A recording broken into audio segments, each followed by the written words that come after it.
that have drips. So dopamine is an endogenous catecholamine. It'll speed up their heart rate.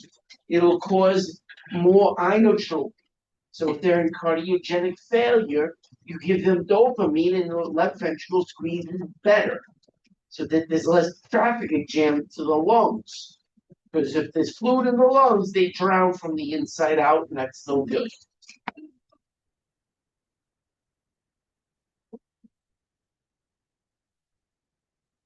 So the dose of dopamine I give this to you is 5 to 10 micrograms.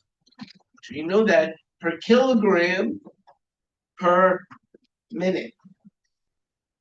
So start at the low. We'll start at 5. If I give you 100, here's your equation. You need to fill in 3 things to get the right answer. So let's say I give you a 176-pound patient, let's say. That's pounds. I don't use pounds in medicine, I use kilograms. How many kilograms is that? 80. All right, so 5 times 80 is their kilogram weight. What's 5 per kilogram times 80? 400. How did I get that? Because I know I'm going to start for 5 for every kilogram. They're 80 kilograms. Add it up, 5, 10, 15, 20. Do that 80 times and you get 400. 5 times 80 is 400. One down. Now, administration set. The dose on hand. We'll get to the administration set. I'm going to do the dose on hand. I'm going to tell you, I'm going to give you a 400 milligram vial. Okay? I tell you that. I'm going to give you the bag. It's a 500 cc bag. You're going to take all that dopamine out, and in the bags, there's 2 ports. One that stuff goes out and one you inject in. You're going to inject it in. It's going to kind of dilute through all the fluid that's in that 500 cc bag. So, do I want milligrams? How does dopamine come? How much do I want to give it in? Micrograms. So how do I make 400 milligrams into micrograms? Times it by 1,000. Micrograms are 1,000 times smaller. Grams, 1,000 is milligrams. 1,000 even smaller is micrograms. So I'm going to add how many zeros? 3. So I have 400,000 micrograms in 500 cc's. I don't want that. I want to know how many is any individual cc, correct? So use your little calculator. You can use what's 400,000 divided by 500? 800. I'm going to put that in dose on hand. Administration set. Well, there are different types of drip sets, and they're all based on the size of the drop. Some drip sets have big fat drops, and 10 of them will give you a cc. Some have 15 will give you a cc. Some are very tiny drops. It takes 60 of those drops to get you a full cc. If you give that cc over a minute, you're giving cc's per minute, which is what you want to eventual answer. So let's use the 60 drop set. Okay? It takes 60 little drops to make 1 cc. If I give 60 drops in a minute, haven't I given that 1 cc in a minute? Which has exactly what I need in it, because I just diluted it, it's ready to go, 1 cc. And then I know if I give 1 cc a minute, they're getting 5 micrograms per kilogram. Because 60 drops is 1 cc. If I give 60 drops in a minute, they're getting in a minute, and they're just getting 5, because 5 times 80, here's your dose on here. So the administration set is what? 60. 400 over 800. Isn't that the same thing as a half? What's a half times 60? 30. So the answer, if you use a microset, is 30 drops per minute. Does everybody agree? If I give them 30 drops in a minute, they will get 5 micrograms per kilogram. Any objections to that? Because they weigh 80 kilograms, and I want to give them 5 for every 80. What's 5 times 80? Because the dose is 5, they weigh 80, I times 5 times 80, I want to give them 400. That'll give them the 5. They weigh 80 kilograms. If they weigh 70, they get less. If they weigh 90, they get more. Now, I want to show you something. If it's 60 drops to a cc, can I erase this part? If there's 60 drops to make a cc, and I only give 30 in a minute, how many cc's am I giving in that minute? If it takes 60 to get to 1 cc, but I'm only giving 30, how many cc's am I giving in that minute? Half. So do you agree that in every 2 minutes, I'm giving a full cc? All right, 2 minutes, 1 full cc. 2 more minutes, another full cc. 2 more minutes, another full cc. Does everybody agree? Every 2 minutes, I'm giving a full cc, because every minute, I'm only giving half a cc. 2 more minutes, another cc. 2 more minutes, another cc. Does everybody agree? Every 2 minutes, I'm giving a full cc, because every 1 minute, I'm only giving half a cc. 2 more minutes. This is minute. This is cc. 2 more minutes, 1 full cc. 2 more minutes, 1 full cc. I'm going to go down here. 2 more minutes, 1 full cc. That's 1, 2, 3, 4, 5, 6, 7, 8, 10, 11, 12, 13, 14, 15, 16, 17, 18 minutes so far. If I keep going every 2 minutes, well, then 60 minutes is how long? How many cc's have I given? 30. If I keep doing this, I get 30. Notice that number. It's identical to this number. It's the same number. However, how many minutes have I done this? 1 cc per 2 minutes. For a full hour. So you have to change the unit. It's cc's per hour. The point I'm making is that you could put the number here, 60, but in the hospital, we use what device? Infusion pump, which gives you what output? cc's per hour, not drops per minute, like a microset. But you could put in the same number and you will get the same number. Only if you're using an infusion pump, it would be 30 cc's per hour. But I guarantee you, if you give them 30 cc's per hour on an infusion pump, you're giving them half a cc a minute or 1 full cc every 2 minutes. It's the same number. So use the number 60, but just remember the unit you're giving if it's on, I say it's an infusion pump, is what unit? cc's per hour. So if I give you an epi drip, it's even easier. It's not weight dependent.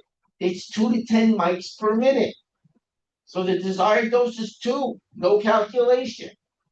Then I'll give you 1 milligram in a 100 cc bag, but it's micrograms. So how many is 1 microgram compared to that 1 milligram I'm giving you? You have to add how many zeros? 3. So it's 1,000 micrograms in a 100 cc bag. So you've got how many micrograms per 1 cc? If there's 1,000 in 100, you have 10 in 1, right? 2 over 10. 2 over 10 times 60.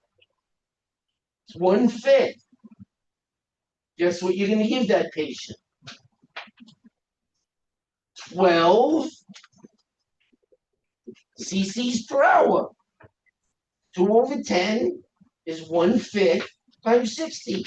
12, 24, 38, 48, 36, 48, 60. Easy peasy. And I didn't even use the board to calculate that one. So if I give you an EpiDrip, you should thank me. I'll leave that up for it to let settle in your brain. Where's the clicker? Oh, there it is. All right. So let's talk about dopamine. We just did. I'll give you the weight. You should know the unit for an infusion pump. I'll give you the bag. I'll give you the broken clicker. I'll give you the amount of dopamine in the vial. The rest is up to you. And you get the question right. Yes. You would be able to convert from pounds. Absolutely. Pounds are useless to us. You should know how to convert. You can divide by 2.2, you can just use my method. Cut it in half and subtract the first number. Yep, I'll give you the dose. And you always start, if it's a drip, you start at 5 and work your way up, so you start with 5. 2 to 10, 5 to 10. I'll even give you the units, micrograms, milligrams. You always start at the lowest and work your way up to effect. That's in real medicine too. You don't jump to the highest dose. So there it is, 400 over 800 times a 60, that's the number. But it's 30 cc's per hour because we're using the pump, not a microset in the hospital. So let's talk about hydration status. Some of our patients get overloaded. Lots of different reasons. One is your fault. You put on what resuscitative fluid when they came to the ER? Normal saline, and nobody shut it off. What does water follow? So you pump them for 7 days full of normal saline. What do you think all the fluid's going to be if that all that salt is in their bloodstream? It's going to be right next to it, and they can't handle it. It's called fluid overload. Blood transfusions is thick. They pack the red blood cells. You're not getting real blood. You're only getting red blood cells. Fluid stays with that because of osmotic pressure. It goes from lower concentration to higher to thin it out. Well, if you shoved all those thick red blood cells into their bloodstreams, fluid says osmosis. You didn't intend for that to happen. It's going to happen anyway. Osmosis and diffusion pattern goes into the bloodstream, and they look like the Michelin Men, and they can't breathe. Because traffic backs up. Heart failure, left-sided heart failure, right-sided heart failure. But Phil, the right side goes back to the body. It may be edematous, but why would the lungs be full? Well, what's the number one cause of right-sided heart failure? Left-sided heart failure. So, hydration signs, early signs of too little fluid. So cardiac output is made up of what two components. So if the stroke volume goes down because they have lack of hydration, goes up first. The heart rate, compensation.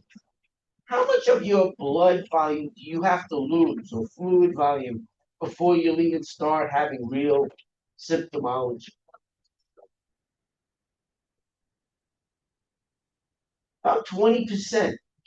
So you give blood You don't get up too quickly, you have a little cookie and some fluids, and you're fine to drive home. At about 20%, you will start getting significant tachycardia, and your muscles will feel weak. Why are your muscles feeling weak? Where is most of your blood located at any given time? In the veins, which run through the muscles. So, like a towel that's full of fluid, the muscles are wringing them out to try and get more blood to the arteries and capillary beds. Let me get some of that capacitance. That's what they call veins, but your muscles hurt now. It's like a Charlie horse. That's compensated shock at that point after 20%. You're compensated. Harder for infants. They do great, and plummet. At 30%, now you decompensate. That's where you get your low blood pressure. You get all that cold and clammy because the ring cells that keep your sebaceous fluid are muscles. And all muscles know how to do is contract. Well, if you don't give them blood, they expand and all your sebaceous fluid comes out and it's on your skin. And then about 40% and after, now you're probably going to be, Dominoes and biscuits. Orthostatic blood pressure changes. BP, again, it doesn't really start having an impact till after 20 and possibly 30% because the body tries to compensate. So up till 20, you can probably deal. 20 to 30, you'll get tachycardic, your muscles are hurt, you may get cool and clammy. After 30, now you're starting to decompensate and your blood pressure drops persistently because you're not perfusing your vital organs. So you got to know this equation. So this drops, that goes up as a compensation. And then versus systemic vascular resistance, because there's different types of shock. Somebody is anaphylaxis. What kind of shock is anaphylaxis? It's distributed. There's two things that keep your blood pressure up, fluid and pipes. And anaphylaxis is actually a combination of both. How is that? Anaphylaxis itself, what does it do to your pipes? Not constrict, the opposite. It widens them.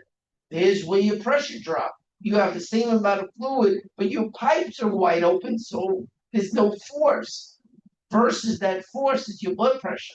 But it's also hypovolemic. Why? What happens to the permeability of your cells in anaphylaxis? It increases. So the fluid that was in your vessels, it's now in another space called what? Third space. Doesn't belong there. That little bit at 8% is now 6% because it's in your third space. Sepsis does the same thing. So distributive means the pipes are too wide, and the other part of stroke volume means you don't have enough fluid, wherever it might be, on the floor, from hemorrhage, or third space, which does nothing for your organs. So, JVD, we talked about this. Lying flat, anybody might have JVD. And if you're sitting them up, they may not have any JVD, even if they're smaller. At what? So how do you want PD lab to look for jugular venous distension? What degree? About 45, right down the middle. Grails. Grails means a few things. If they have them, the left side of the heart could be failing or they're in fluid overload. Two different treatments. One, you increase inotrope, dopamine. The other one, you get rid of the excess fluid, Lasix. S3, that Kentucky gallop between systole and diastole. We taught you gallops back in PD lab. That indicates rapid ventricular filling. There's a lot of fluid in that atrium shooting down to the ventricle. And you get, instead of love dub, you get the dub. Some other sound in between love and dub. Edema. Because if fluid backs up, it eventually hit what organ? What's the first organ right here under the inferior vena cava?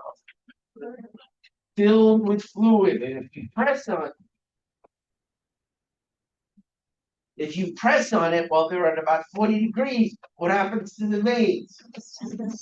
Has anybody ever done that on PD Lab? What's it called? That's right. It's an indication of right heart side failure, which could be an indication of left. Always keep that in mind. Now, hypovolemia, the exact opposite. And for kids, it's actually more traumatic because they compensate so well. I'm sure Dr. Emmett spoke about this. We start going down like this, bless you. They do this, fine, dead.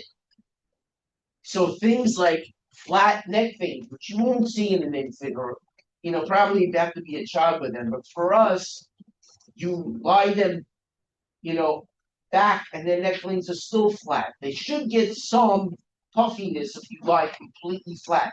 Next time, for those of you who like with somebody, look at them sleeping. If they sleep on their back, their veins will get a little enlarged. It's natural. But if they're hypovolemic, nothing. Poor tissue turgor. We talked about tenting. And the thing is, the problem is, this is all late signs of dehydration.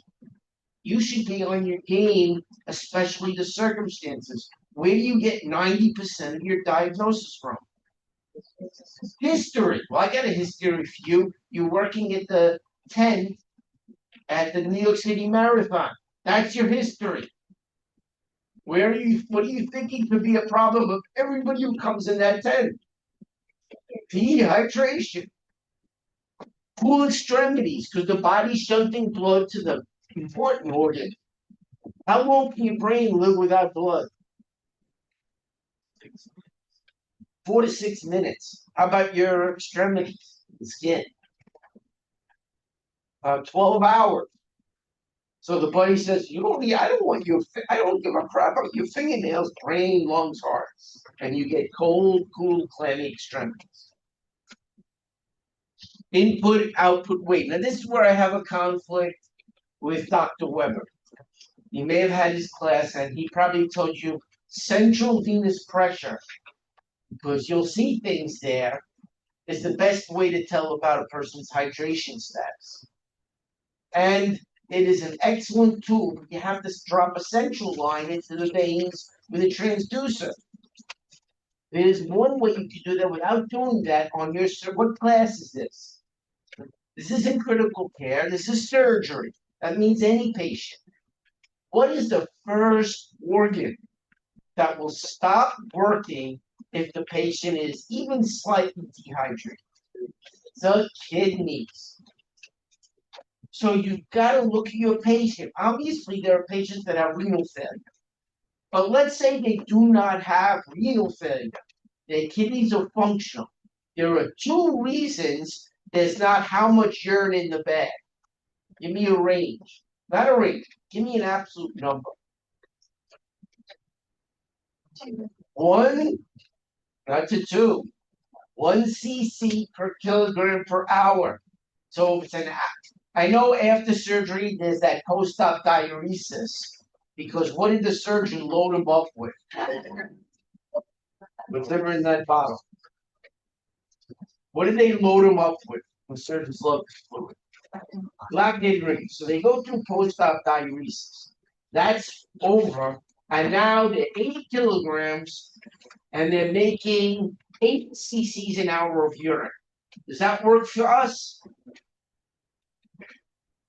1 cc per kilogram per hour. Every hour they're making 80 cc's of urine.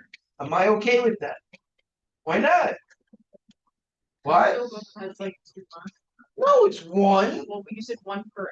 per kilogram. They weigh 80 kilograms. Oh, And there's 80 cc's in the bag every hour. After 2 hours, there's 160. Then 3. I'm okay with that. Are you? Yes. All of a sudden, at hour 7, they only made 60 cc's of urine. Well, the range is 1/2 to 1, 40 to 80. Is 60 okay with you?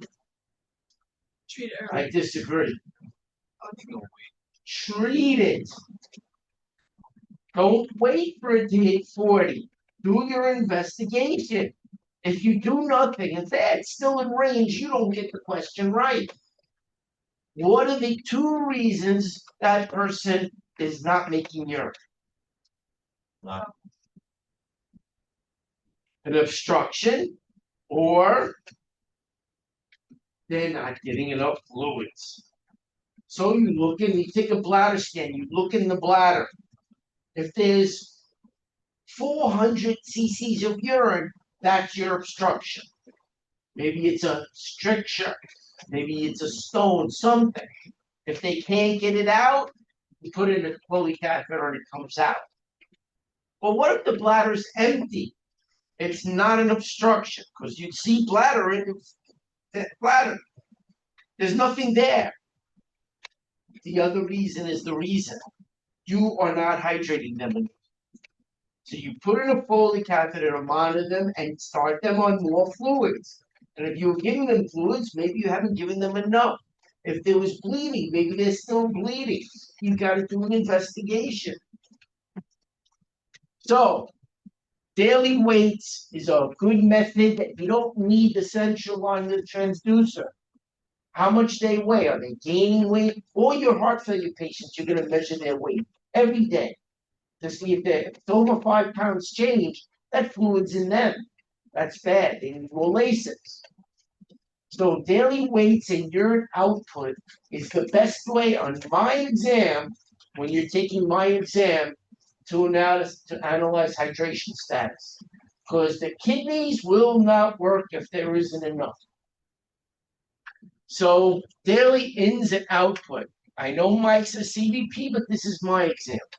Daily input and output. Normal urine output for a 70 kilogram patient is 35 to 70. But if it goes below 70, even if it's in the range, can you do nothing or start your investigation? Please. Now, BUN and creatinine. Some of you are going to pick this answer. It's not the right answer. I'm not saying you don't get it. What does BUN reflect? Hydration status. It takes 20 minutes to get your lab value back. So if they're not making the urine you want, you scan them. There's nothing there. Answer A is start your investigation, put in a Foley catheter to monitor output and increase fluids. Answer B is get a BUN and wait 20 minutes. Which do you think the correct answer is? Check. So who is interested in getting the BUN and waiting? Liars. Half of you are going to pick that answer. And it's going to be the wrong answer. So they just put it in the Foley catheter and get a scan. And start, get the scan, put it in a Foley, and increase your fluids. The scan I'm going to give you, there's nothing in there. It's not an obstruction. Now, do you get the BUN?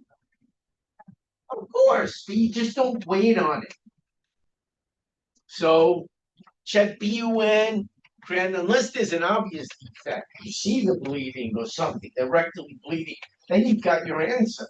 I don't need a BUN. I'll get it, but again, they don't have anything in their bladder. Foley catheter, increase your fluids. Get the BUN as a backup, not a primary thing. There's only one or two reasons a post-surgical patient is not making enough urine. One, it's stuck, but then there will be urine in the bladder on your scan. But you're not giving them enough fluid. The bladder is empty. Start your investigation, put in a Foley catheter, start increasing their fluids. If they are rectally bleeding, what fluid am I going to give them? I need 2. Well, it takes a long time to get a typing screen in blood. How do I keep the fluid in the veins? How about a resuscitative fluid? 1, 2, or lactate ringers. What if it's just about that I'm not giving them enough fluid and I have a maintenance drip? Can I increase the rate of the maintenance? Sure. Maybe I didn't do it right. Maybe my calculation was off and they need more. So BUN is a hydration, concentration problem. Creatinine is a kidney function problem. It's not getting rid of all that muscle poop. That's what creatinine is. Muscles work, they poop it out, your body gets rid of it. You want to check it? You can check it 2 ways. It should be lower in the bloodstream but higher in urine output, creatinine clearance. They both assess the same problem, whichever one you want to look at. Can they both happen simultaneously? Can they be separate reasons? Can they be combined reasons? Yes. So if you see somebody with elevated BUN and elevated creatinine, it may be dehydration causing renal failure, or it might be two different things going on simultaneously. They are not linked. So one is kidney function, creatinine, one is concentration, hydration status. So less than 15, that's a lower concentration, good. If it's greater than 18 for me, I'm upset. The book says 20. After 20, they are officially dehydrated. Too much Lasix can make somebody dehydrated. Now, serum creatinine, the serum, we want that low. That's kidney function. They can be associated, but not necessarily. 0 to 6 to 1.2. The critical area is 1.5. At 1.5, I don't want to give them certain antibiotics like gentamicin, Bactrim. I don't want to give them contrast dye. It's not going to get out of them. So 1.5 is the cutoff for that. You should know those numbers. I won't give you 19 because that's not fair. I'm only saying I'm conservative. At 18, I'm worried. The book says 20. Higher than that, dehydrated.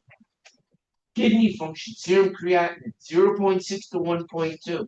At 1.5, acute kidney injury or higher. Two separate issues. All right, volume deficit is the most common fluid disorder. Causes all those sensible losses. Can you have enough diarrhea to make yourself dehydrated? Could you suck out enough fluid from a drain, like a Jackson Pratt drain, to make yourself dehydrated? Can you have a wound vac, because you have an open wound, and suck out enough serous fluid? Serous fluid comes from cells.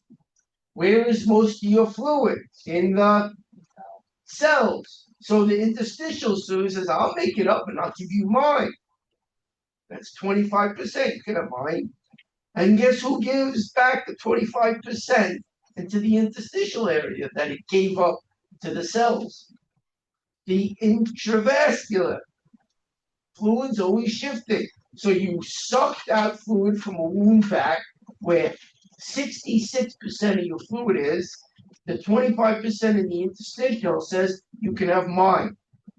And then the intravascular, which is only 8%, says to the interstitial, here, you can have mine. And that patient is down dehydrated.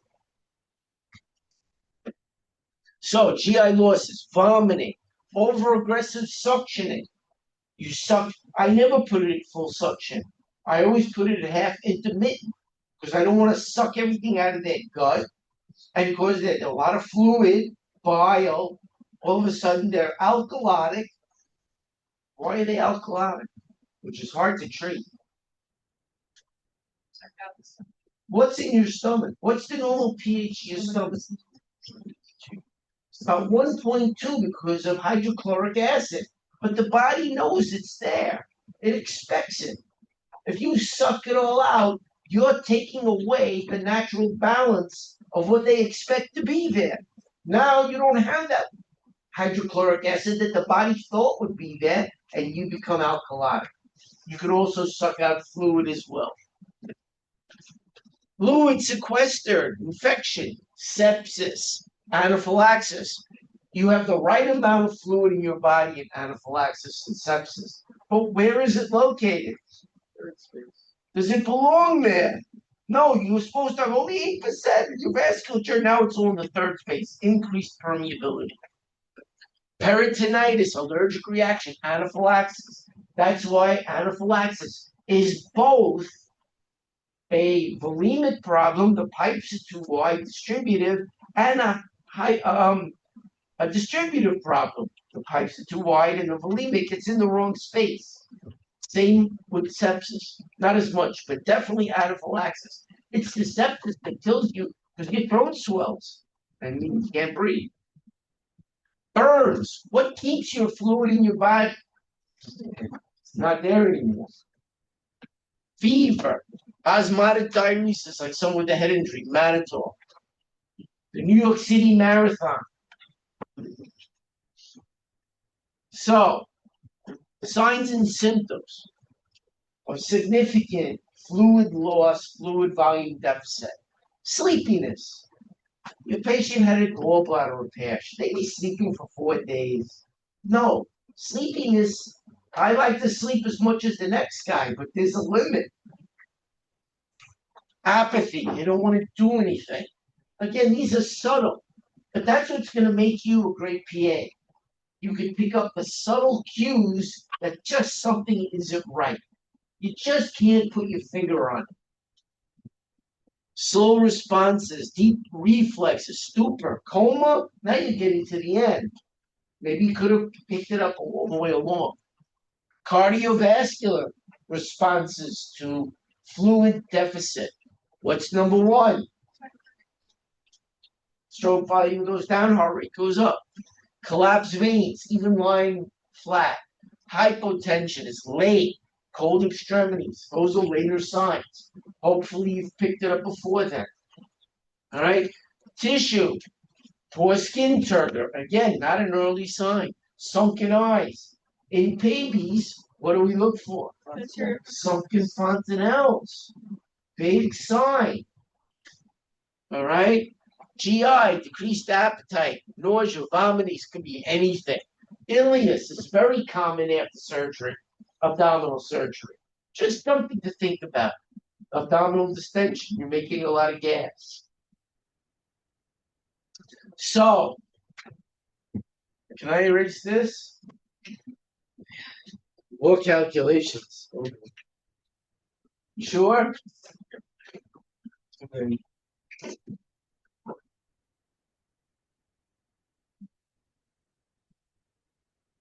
All right.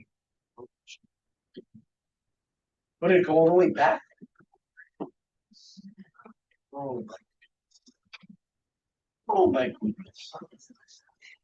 How did that happen? All right. So, there is one bullet point missing from this slide. Obviously, the goal is to stop the bleeding.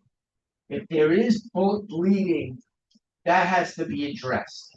But let's say the person went into some surgery, they found the vessel, the bleeding is stopped. It's under control now. They cauterized it. Christian was in surgery and he was with the surgeon and they cauterized the vessel that was bleeding out in the GI tract. They ligated it. They put a silk tie around it. It got done. The bleeding problem happened. It's no longer happening. Are they still in a fluid deficit? Yeah, the problem happened.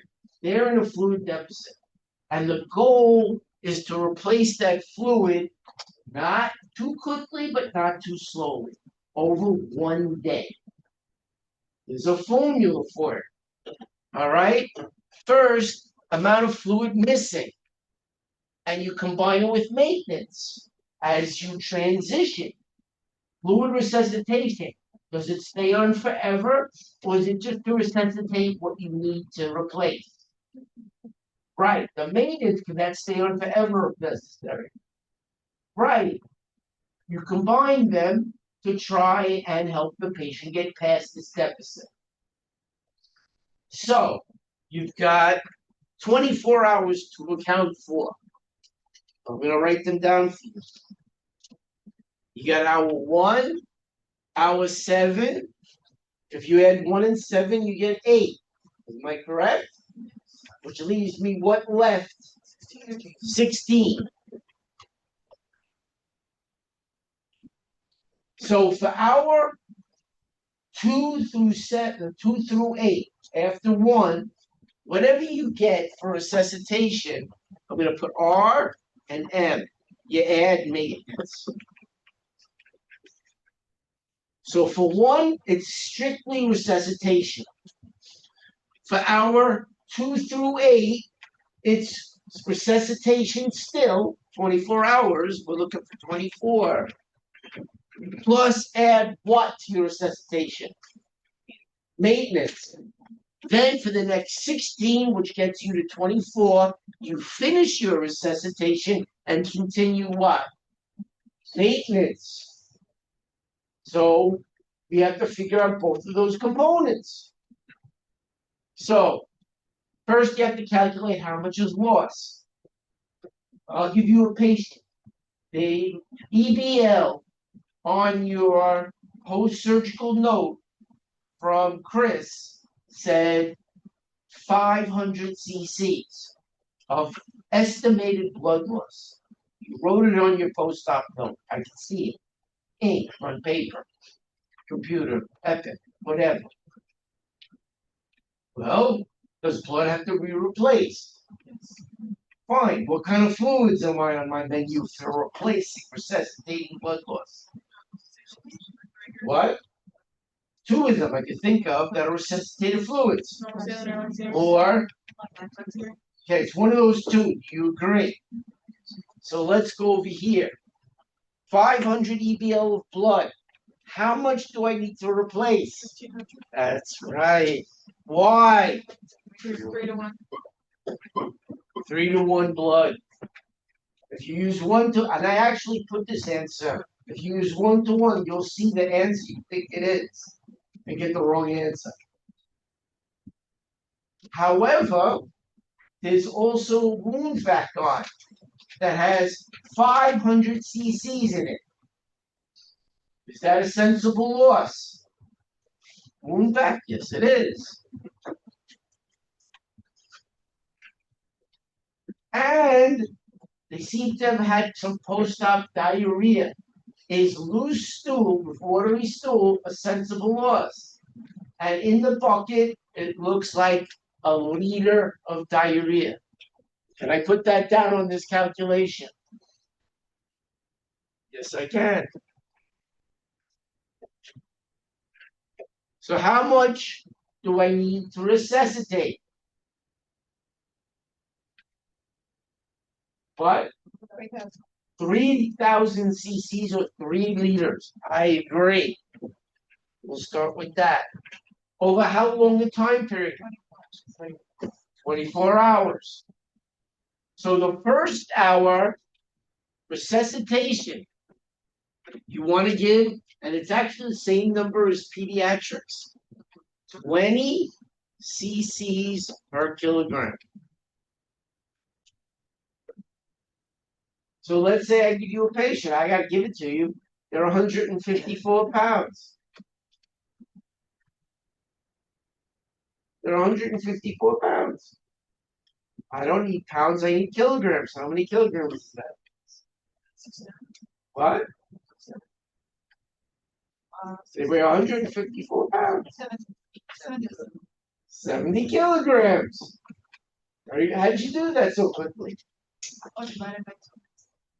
You did the division? Yeah. You what? How's another way of doing it? Just cut it in half and subtract the first number. 154 and a half is how much? 77. What's the first number in 77? What's 77 minus 7? 70. So they weigh 70 kilograms. What is this? So 20 times 70. And then now I need a calculator. And you can use a simple calculator. What's 20 times 70? How much? How many cc's? 1,400. So I want to give them 1,400 cc's of fluid in hour number 1. Of what types of fluid? Which one do you want? One. It's conflict. Let's give them normal saline. So I gave them 1,400 hour 1. What? I don't divide it in half. I got their kilogram weight, Right. which was 70. I want to give 20 cc's for every of those kilograms. Yeah. 20 times 70 is 1400. I'm going to give that over the first hour.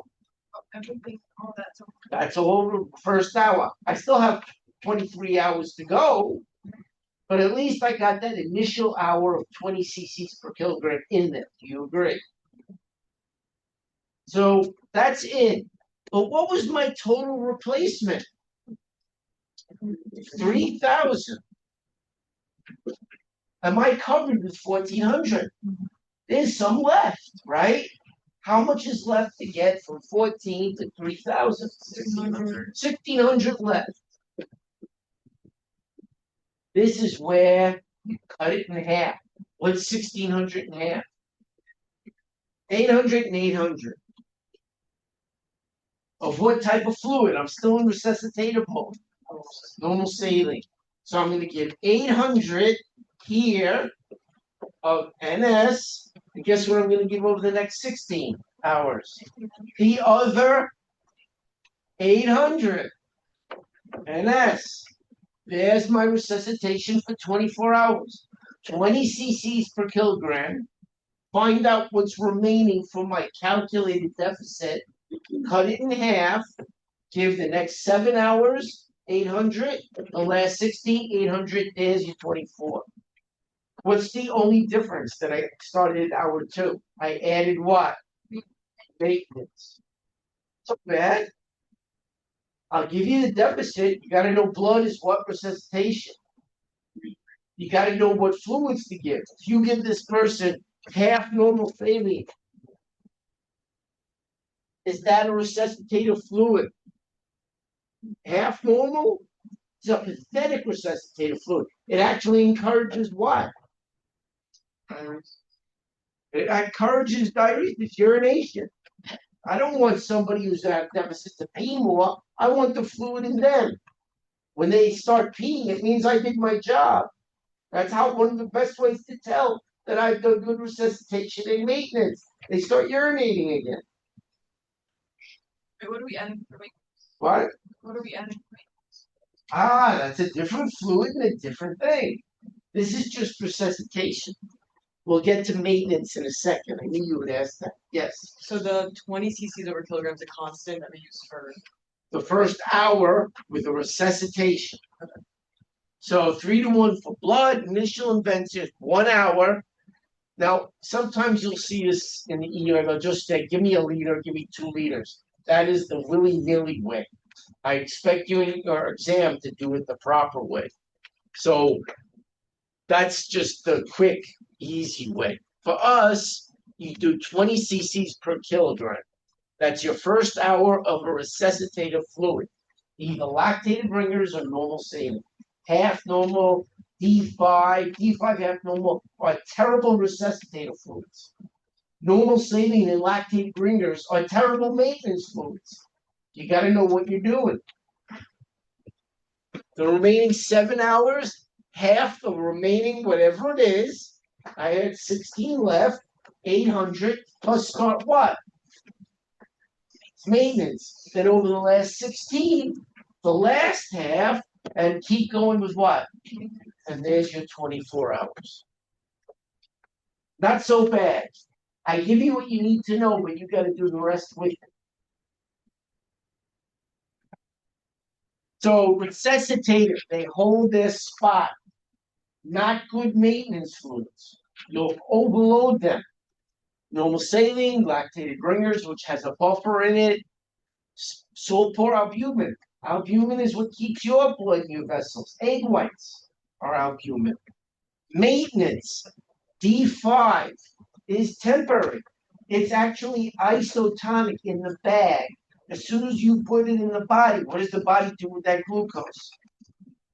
It eats it and becomes hypotonic, which means you can give it temporarily, let somebody who's really hypernatremic to thin it out, but eventually you'll get hemolysis because it becomes a hypotonic fluid. And osmosis will go from an area of greater to less to greater. It'll leave the cell and it'll crenate. Half normal saline is also a good fluid. It encourages urination. You can use it temporarily for someone who you're trying to get rid of fluid, CHF. However, here's something important. If you have a CHF patient and they're in shock, what fluids do you give them? They're in shock. What? Resuscitative fluids, they're in shock. You don't worry about the CHF if somebody's in shock. They need fluids. So I actually do this on your exam. I give you a CHF patient in shock, and you go, oh, let me give them half normal saline. Is a half normal saline going to save their lives? No, it's a terrible resuscitative fluid. Give them what they need to live. Then you could worry about other things afterwards. If they're in shock, that's the primary concern, even in a CHF patient. They're not perfusing their vital organs. You need to resuscitate them. Stop the bleeding from the gunshot. Then, once they're filled back up with fluids, you say, hey, remember they had CHF? Let's go and give them something different now. Shock is a death state if you don't intervene. Resuscitate them. Now, if you pick D5 or half normal, I'll understand and I'll just give you a question wrong. You won't get the point. So, maintenance, not resuscitation for a shock state, half normal saline, CHF, hypernatremia. A moderate hypernatremia, I may not want to give them that full nothing fluid like D5 to thin it out. It's only moderate. I give them half normal, which means if it's half amount of salt, it's how much fluid compared to it. Twice. It's half salt, what it usually has, twice as much fluid. It's the same thing. It thins out their sodium. If I really don't want to give them any sodium, I'll give them D5. There's no sodium in that. That'll really thin out their sodium. But either one of those eventually are hypovolemic, and if you run them too long, what happens to the patient? What happens to the red blood cells? Hemolysis. It's only temporary maintenance. But D5 half normal, it's actually a really good maintenance fluid because it's now, when you add the two together, it's isotonic. No fluid shifts. But it only has half the amount of salt of normal saline. So does the fluid stay in their body unnecessarily? Water follows sodium, but there's only half as much. So they continue to urinate just fine. I want the person to urinate. I just don't want them to fill up like normalcy. So isotonic, you don't get any unintended fluid shifts.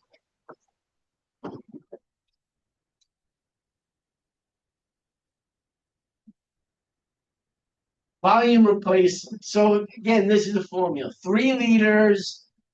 We did blood, 3-to-1, diarrhea, whatever. 9 liters. So 20 cc's per kilogram, 70 kilogram patient, 1,400. I want 3 liters. That leaves behind 1.6 liters. Cut it in half. The next 7 hours is 800 plus add what? Wait, so it's 115 cc's per hour. Why did I make it like that for that 7 hours? Why didn't I just leave it as 800 cc's in 7 hours? What are you using, Mr. Matowitz? And a unit for the infusion pump is what? Per hour. So it's 115 cc's per hour on your infusion pump. And then the next one, 800, the other half. But how do I put it? I keep telling you, you're using an infusion pump. It's 50 cc's per hour. Will bring you to 800 in the last 16 hours. Yes? So in the first hour, meaning first hour itself, you're giving all four strength 1 hour. as well. They bled out. They don't have any blood, whatever it is. That's not even 2 liters. I think people get pumps full of fluid to keep those organs perfused. So it's 1,400 first hour, then Yes. hours 2 to 7 and 115 hour. In that weight In picnic. that first with that much of a deficit. Everybody had a different deficit, different weight.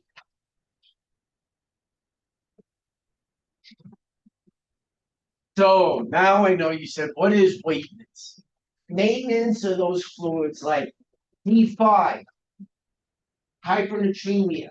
You can use, it has no salt. You can use it as a maintenance fluid and a treatment for hypernatremia, but temporarily, because eventually it will lead to what? Negative unintended complications. Because it's only isotonic in the bag, it's hypotonic. So fluid goes from an area less degraded, goes inside the cell, and eventually this will happen. And what's that called? Same thing with half normal. Temporary. CHF, not shock CHF, regular CHF. Half normal encourages urination. Good. I'm giving them Lasix anyway. Good maintenance fluid temporarily. It also has half the amount of salt, which is twice as much fluid. It thins out hypernatremia. Temporary also, because what will eventually happen? Hemolysis. What if I combine the two? Now I get an isotonic fluid. No unintended fluid shifts. Obviously, be careful with diabetics because it's going to be dextrose going in them constantly. But let's say they're not a diabetic. Isotonic, no unintended fluid shifts. How long can you put them on a D5 half normal drip? 10 days, 5 days, a week. Somebody come up with, give me an answer. What do you think? How long can I put them on a D? They're not a diabetic, a D5 half normal maintenance. Yes, you. More. More. More. More. How many years? You put them on that maintenance forever. Why would you? You don't need. It's an isotonic fluid. Does it cause any unintended fluid shifts? No. Could it ever cause hyponatremia? What? Could it ever cause hyponatremia? Hyponatremia, actually, if their kidneys aren't functioning, it could. But again, there's other reasons for hyponatremia. We'll go over in a second. What I'm saying is if they had a stroke and failed their speech and swallow, they have their jaw wired shut. They just had a Heller's myotomy for acylation. They can't take by mouth. For the few days it takes to heal, you can give D5 half normal and not concern yourself with unintended fluid shifts that can cause equination, hemolysis. I hate both of those things. So we're making maintenance. Maintenance. Will it hold its space? No, it's got half the salt. Doesn't hold its space. It's not a good resuscitate. It's a maintenance. The lifelong. What? The lifelong. Okay, let me see. The lifelong fluid that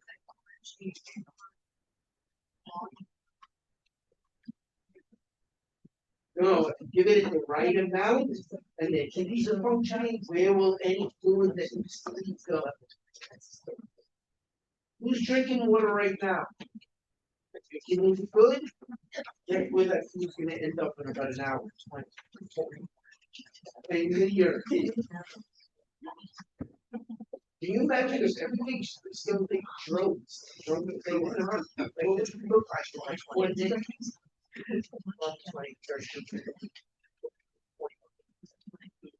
What? Yeah.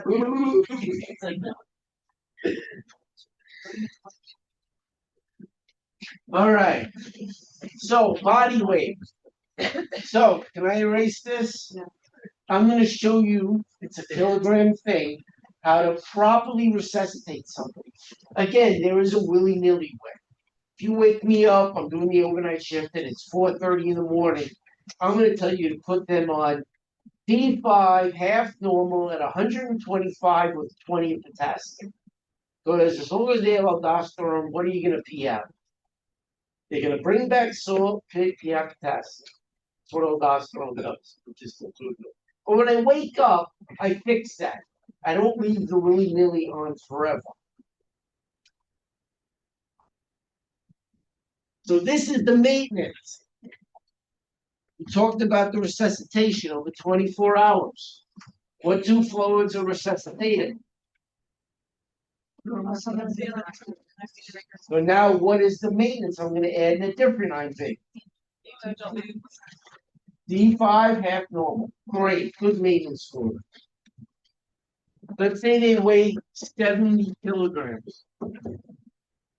How many groups of 10 is that? 7. So, right. 10, 10, 10, 10, 10. All right. For the first 10, the number is, what number comes up a lot? 2/3 and first eight is 4. For the first 10, give them 4 cc's maintenance. For the second, 2. This is all over an hour. And for everything else, 1. HR. So, what's 10 times 4? What's 10 times 2? Where'd you get the formula from? What do you mean, where did I get it from? They calculated how much would be good maintenance. That's where I got it from. People did an experiment, said, what is the appropriate amount of fluid? They gave a whole bunch of maintenance fluids, D5 half normal people. This group got dehydrated, this group was overfilled, and this one was just right.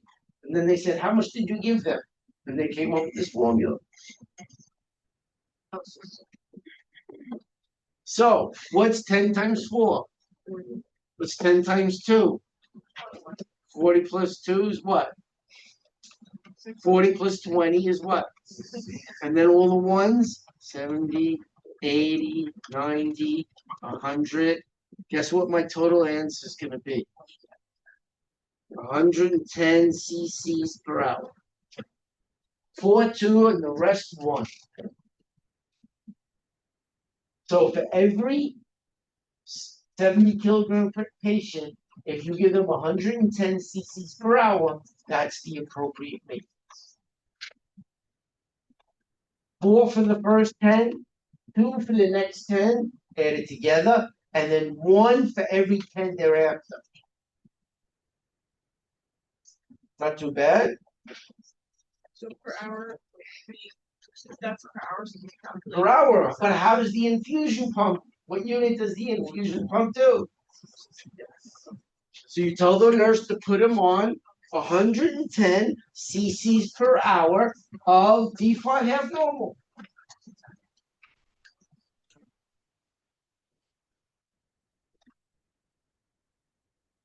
So, body weight up to 10,000 cc's over 20. And here's maintenance right down here. It's 125 with sodium, potassium's the cheap way. I want you guys to be able to do this to a correct way. So 4, 2, and 1 for every 10 kilograms. So 10 kilograms, first 10, 4, second 10, 2, and 1, 1, 1, 1, 1 till you get to the end. So otherwise 70 kilogram male. So let's say D5 half normal maintenance. 4 for the first 10, 2 for the second 10, that's 40 plus 20. Then 5 more ones, 1 times 10 is 10, gets you to 110. And how does the infusion pump get ordered? Milliliters per hour. cc's and milliliters are the same area volume. You can use either or, yes. If you're 75 You're kg, splitting hairs, not round up. It's like half a penny. it doesn't matter. No, you're not that little half a cc an hour because their weight is 75, not gonna make or break them. Do you want us to round up, round down? If it's 74, round down. If it's 75, round up. I got good news for you. I'm not giving you a 75 kilogram patient or 85 or 95. I want you to be able to apply this formula correctly, not try and trick you with rounding. So we're not using, if you go back a few slides, you have a formula like the first 10, Well, yeah, so we're not using that formula. what, the first 10, you Like times it first by 10 4? times 100. But like this is different than what this one. Oh, that's more recessive, still on resuscitative up there. No, that's. Oh, yeah, don't ignore that. Because if you do it that way, you get 2,500 instead of 2,800. So is that wrong? Yeah, don't ignore these because I'm not really trying to teach you about how much fluid in over a day. You should how to resuscitate them over a day and how much maintenance to add. If you want to do it that way for me, it's not that way. Absolutely. This is the formula.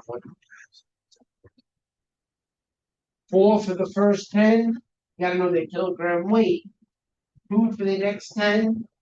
And then 1 for every 10 thereafter. And you times 1 times 10, so it's 10, 10, 10.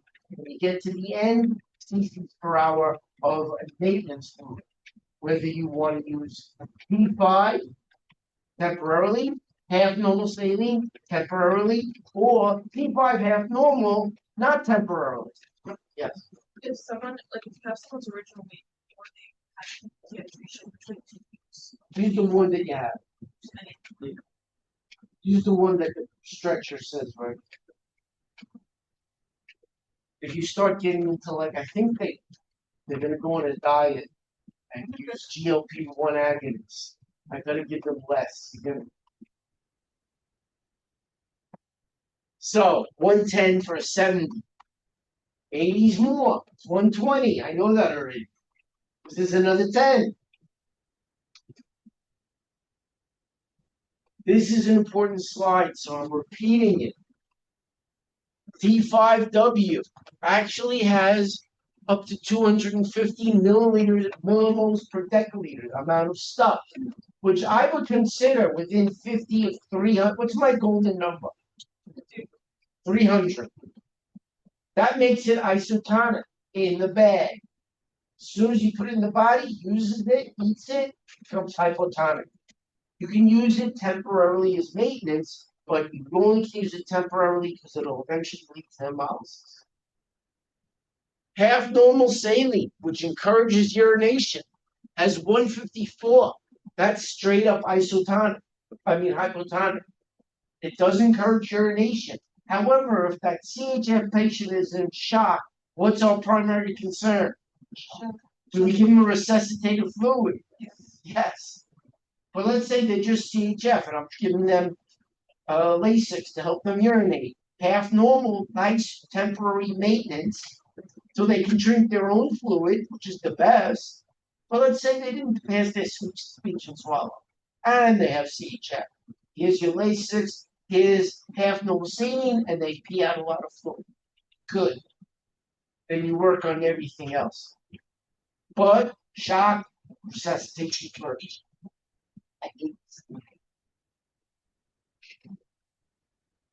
But it's also hypotonic. Eventually, if you leave the half normal saline running for a long time, the red blood cells, osmotic pressure will fill and bust, and you get hemolysis. But if you add these two together, this gets eaten down to about 150. That's already 150, 300 isotonic fluid, excellent maintenance. Just be careful with diabetics. There is no absolutes in medicine.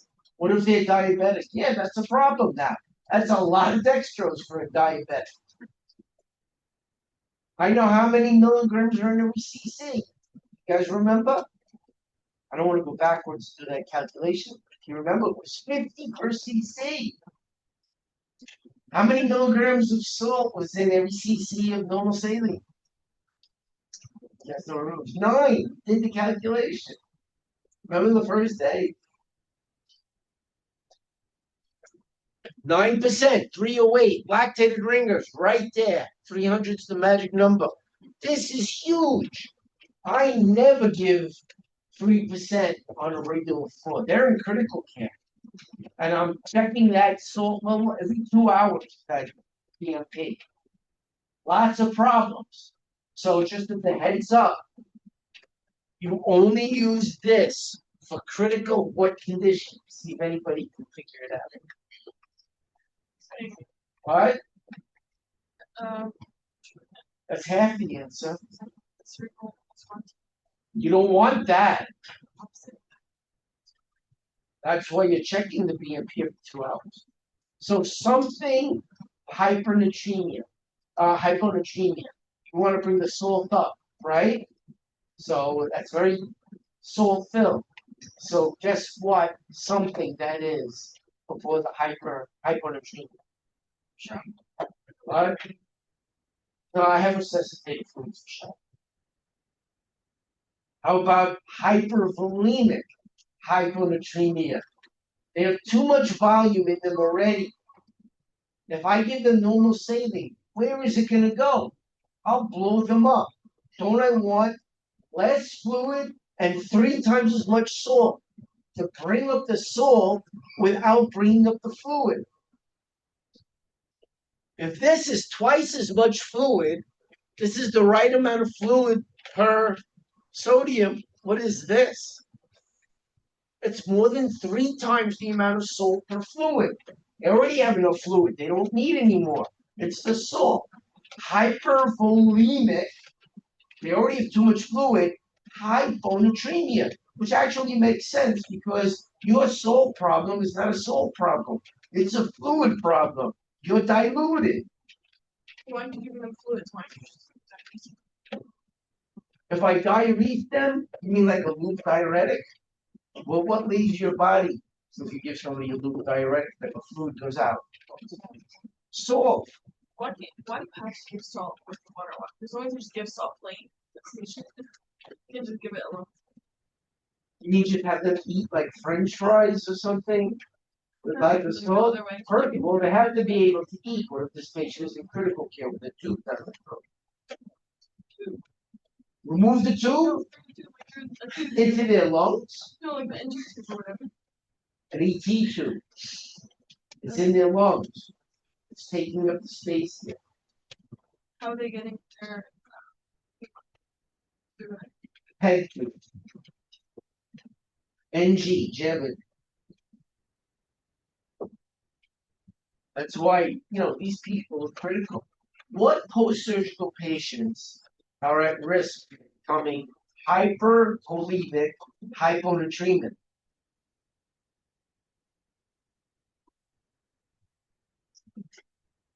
Anybody wants to take a guess? I'll draw it on the board. Here's your kidney. Glomerulus, inverted calyces. You have the V1A, V1B, and V2 return channels. What are they bringing back to the body? Instead of going down to the toilet, they go back to the body.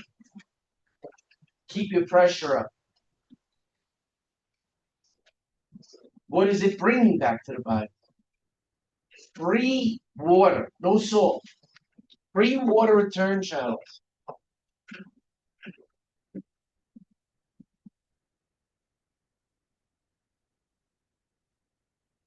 Okay. So if it's free water and you bring a lot of it back, you become what volume? But it dilutes your sodium. You become what natremia?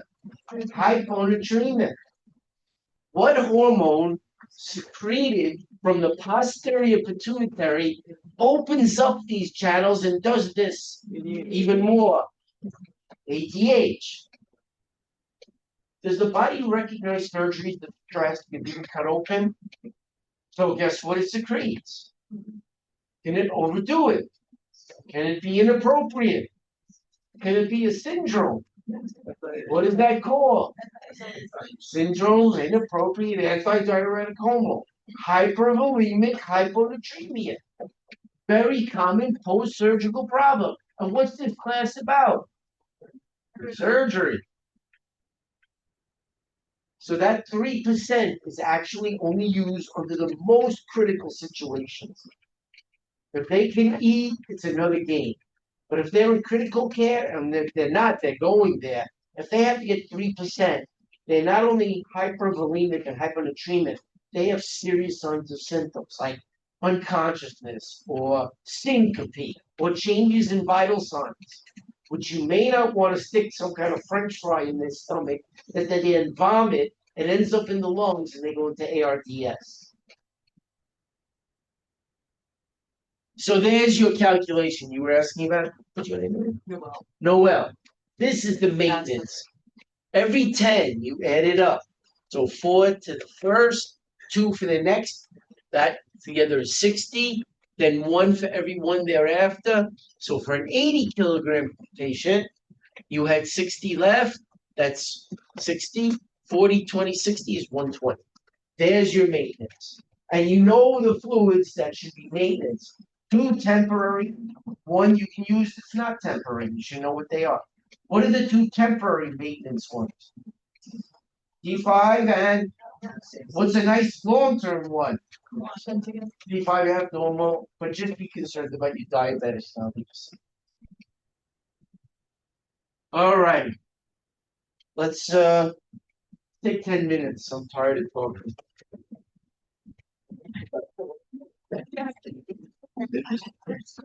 You guys all have good questions. What that slide is about is just about how much pain 24 That's hours. how we did it. That's why I was confused, but. I tried to break it down into a smaller, more digestible way. Thank you. Thank you.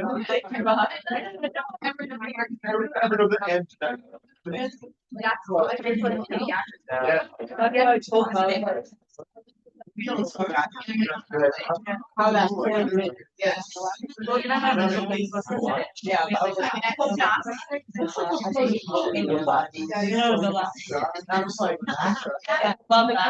Glad recent. Yeah.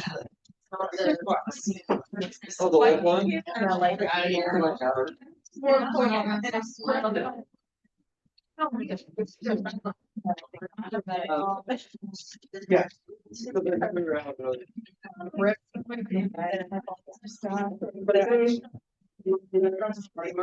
Well, obviously, it's right.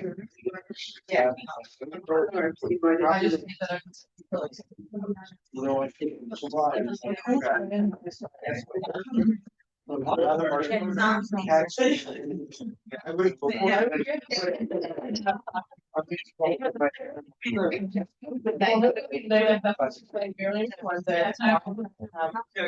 I know, but I'd rather have Monday after. What about Yeah. Because also now we study after.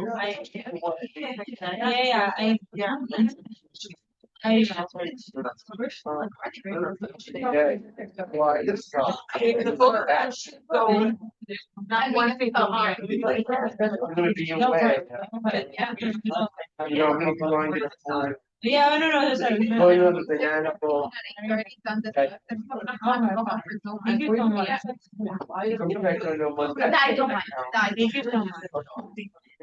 No, I'm fine. Back is finished. Yeah. In a way, good because there's no traffic at that time. Yeah, but like getting up. Yeah. I gotta go. When we come at 8 o'clock. Yeah, I try to make it digestible. Rather than using big bulky, Yeah. So what would you give your diabetic patient? Well, I may give them that anyway and just treat elevated glycemia. Oh, yeah. Every 2 hours I would check it and give them Humalog.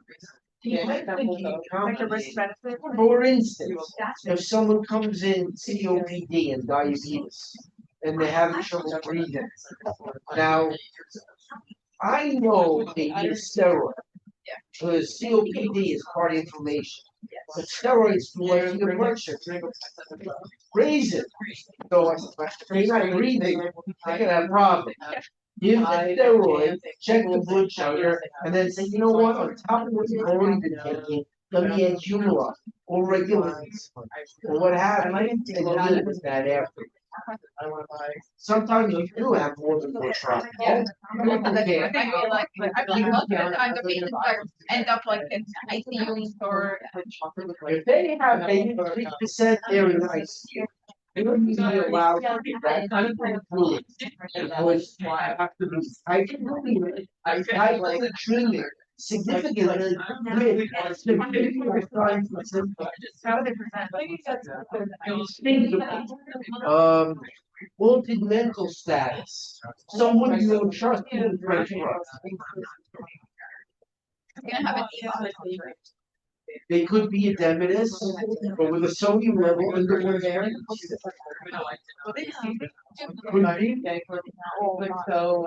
If they're not significant, they don't, that's fine, that's how they. Oh, if they can say, hi, yeah, I believe in hypertrophy, I get a 3%.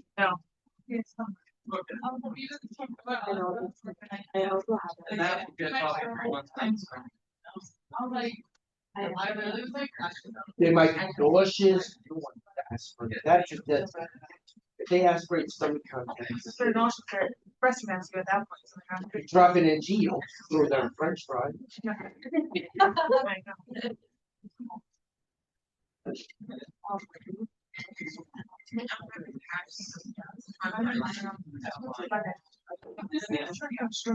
not gonna remember that, but I do it. Ordering a book, and I'll stick that in. Okay, whatever, sometime later. Yeah. Actually, no, I think I want to keep it. I'm gonna hide it. I mean, you not have. So, dead. I like pulled my ring. I'm like, you want that one? No, I don't think you should go. Like, no, I joke. Yeah, I know. Oh, you forgot your brother. No, I didn't. And I pulled my ring and threw it. Like, you want that? No, but it's definitely my car. And I think like, no, it's not. I oh my god, my stomach's like swollen. Can you imagine? I feel like that looks amazing. I know. Do you have hello. How are you? Do you have a charger for Are you talking about? like yeah, cell phone. I'm the old person, and I have such little technological. It's okay, don't worry. I mean, I have the USB-C that goes with my end, oh, you have an Android, okay. and it goes into, I got it. That's That's it. No, man, it's okay. It's good. It's better all being simple than yeah. No, I don't I'm a like more to- math person. I get it though. It's too much. There's all like the things that pop up and it's like cloud, like that cloud. Clouds of shit. I get it. But thank you for no, don't worry. I'm asking around. I'm being a really good charger. Oh, it's okay. I do want to get back. Which one do you think?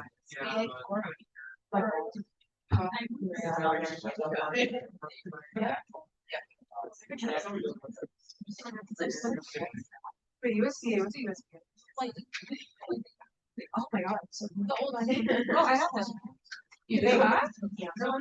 That's fine. Wow. Very good. Sorry, but I have it. That's okay. I don't know if I took it out, but I don't have it. Oh, come on. I am not. So I got it. Wait, I'm sorry, I can't. I'm after class. I'm sorry. I have my car. Look.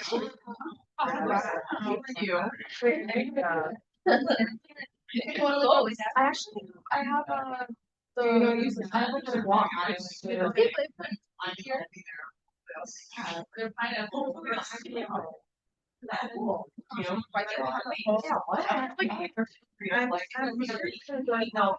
We're falling and I got you. No, I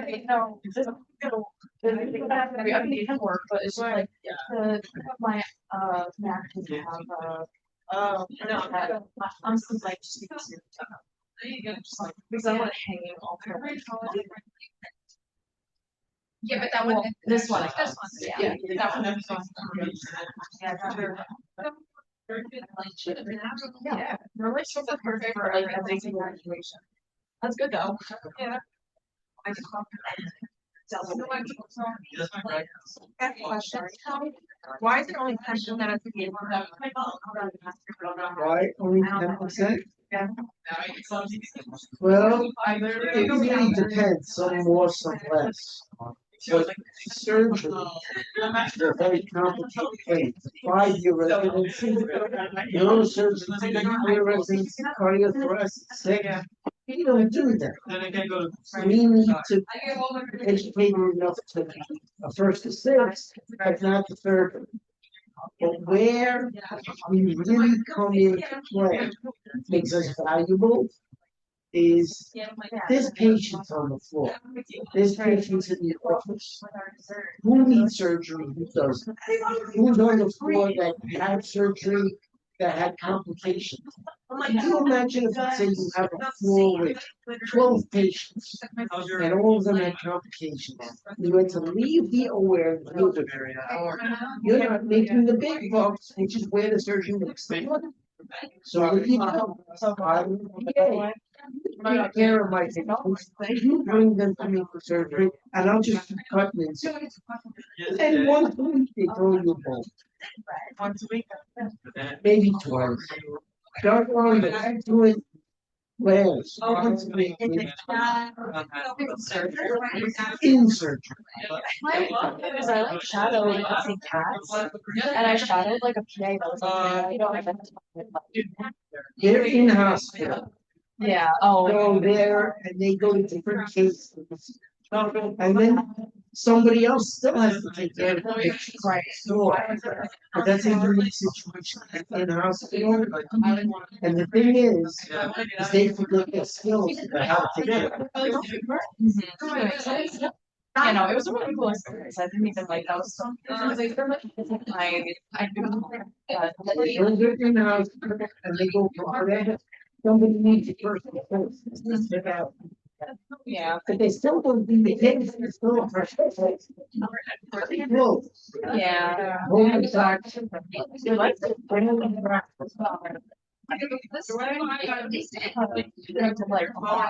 I dated vessels that. I say, hold it, forgot to stop it, I hold the camera. Yeah, that's okay. Yeah. That's kind of what they did more or less, but it was perfect. So like I Yeah. like. Better not teach them. Right. I'm not gonna be able to teach you how to. But now, but you like. Or if you don't show them. Right. There's a transplant. They do that for 5 years to learn how to do it. Yeah, there, that's. But where it's located, is what needs to be planned. Right. Sorry, like no one could argue about it. I worked. Yeah. Like.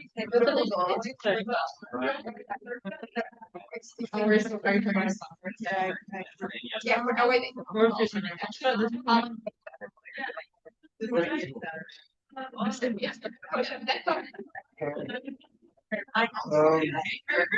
That was serving. Walk in the room.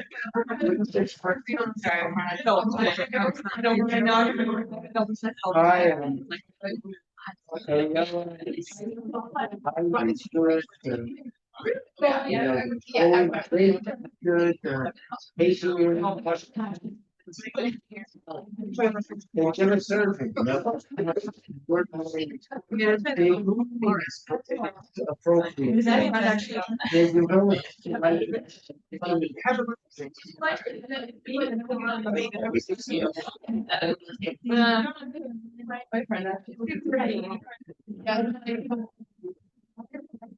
Yeah, I got like all like the last that like I got like oh my gosh. Imagine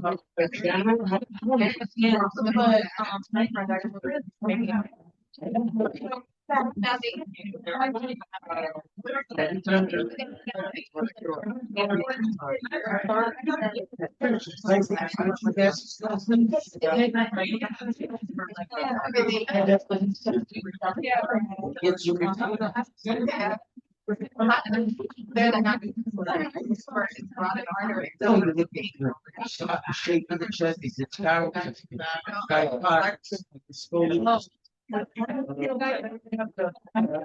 Test about.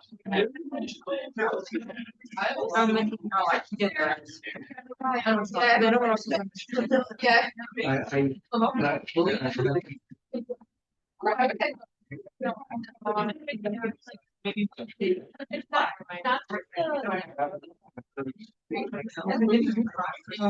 Yeah. Well, you. Thank you so much.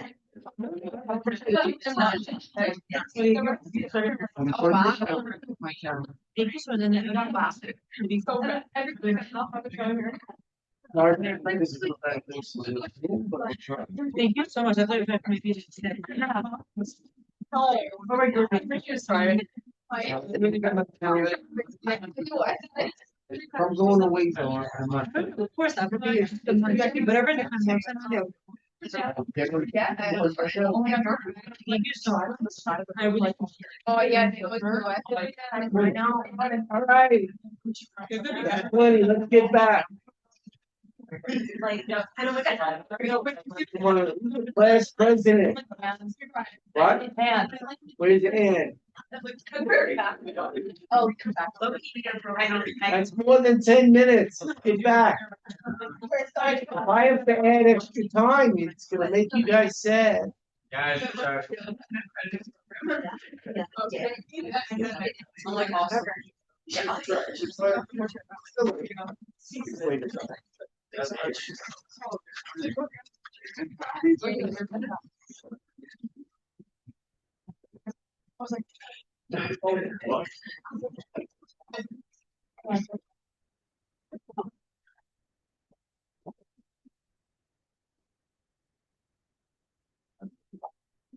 Said it was cool.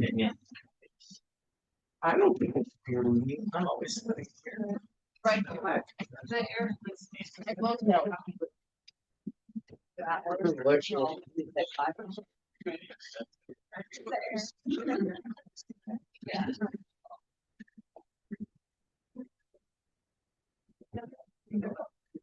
Do you want to lower? Lower. Really? When it was me. I don't think it's anyway. Oh. It's really not here. So.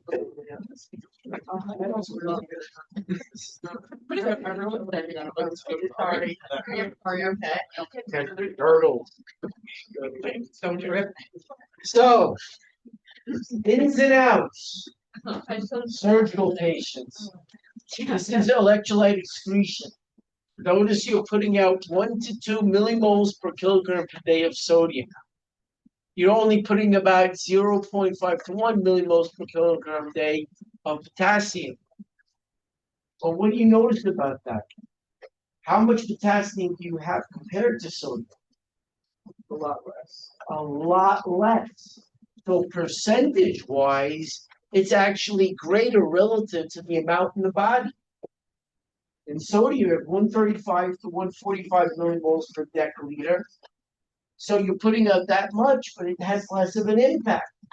You're retaining sodium at the expense of potassium. Who drives that? Bring back the sodium, pee out the potassium in the distal tubule for Leukomed. Yeah, who drives that one-to-one exchange? It's a hormone. Starts with an A. No, the other one. Aldosterone. It's important because if they're hyperaldosterone, you'll be hypernatremic and hypokalemic.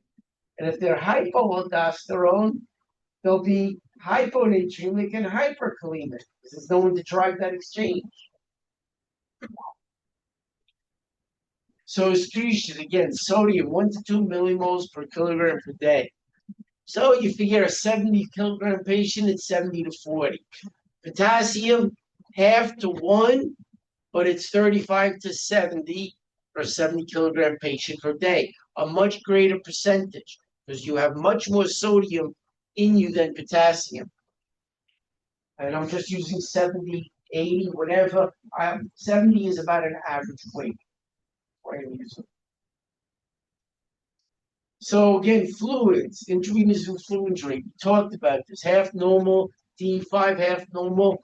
Sometimes 4:30 in the morning, I'll give them 125, which should cover everything. And what do I add?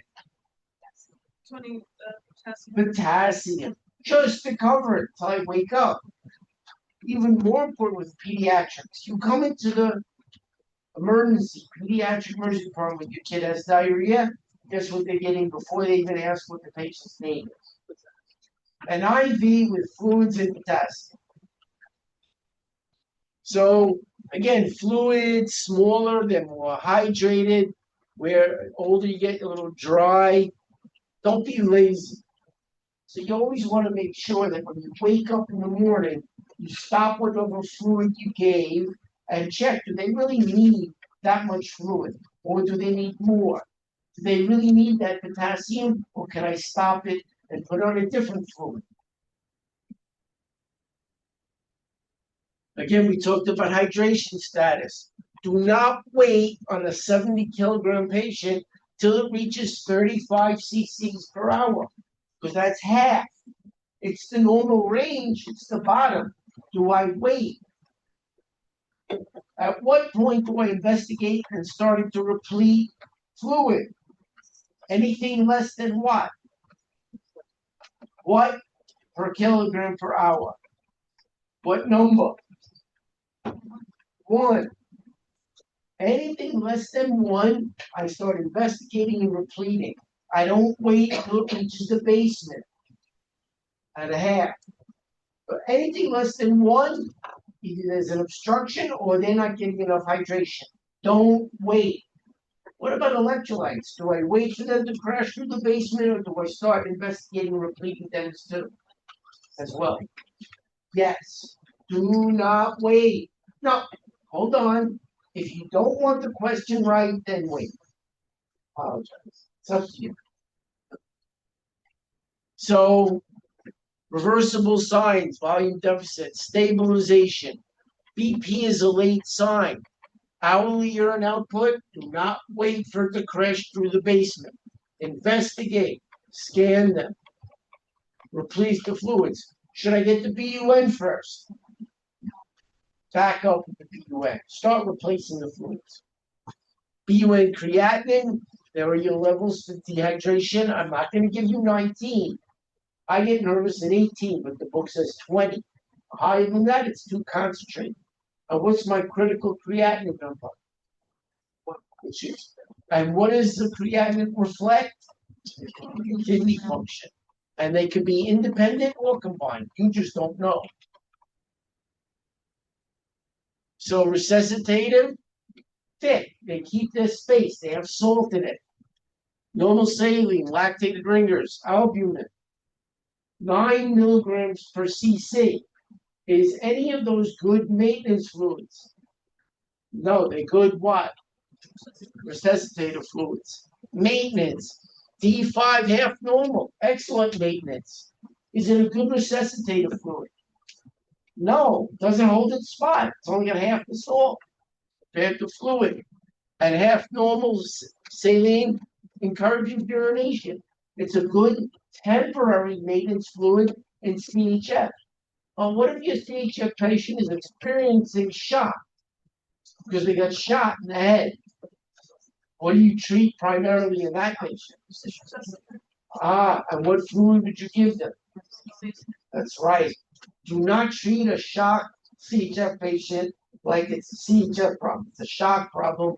You can save their lives, then worry about the fact that they have CHF. Again, this starts isotonic in the bag, but the body eats it up and becomes hypotonic in the body. 3 types of volume excess, where they're filled up with more fluid than they need.